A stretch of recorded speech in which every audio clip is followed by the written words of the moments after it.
ধনী হতে আল্লাহ পাক নিষেধ করেন নাই, ধনী হতে আল্লাহ নিষেধ করেন নাই, ব্যবসা করতে নিষেধ করেন নাই, ধন সম্পদ আল্লাহ পাক অর্জন করতেও নিষেধ করেন নাই, কিন্তু দুনিয়ার পূজা করতে আল্লাহ নিষেধ করেছেন, দুনিয়ার মোহে ডুবে যেতে আল্লাহ নিষেধ করেছেন।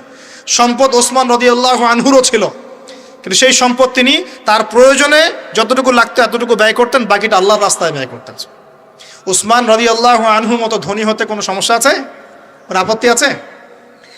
একটা আমল তার জীবনী থেকে পাওয়া যায়, এটা পড়ে আমার কাছে এত নিজেকে এত ছোট মনে হচ্ছে যে কাশ যদি এই আমলটা আমি করতে পারতাম। বলে দেব, চেষ্টা করছি যে করার, আপনারাও করার চেষ্টা করেন।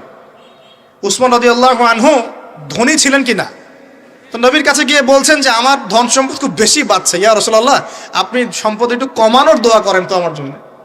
চিন্তা করা যায় মানুষ এমন দোয়া কেউ করবে এই যুগে? আচ্ছা, নবী সাল্লাল্লাহু আলাইহি ওয়াসাল্লাম বললেন তুমি উটের পিঠে, গাধার পিঠে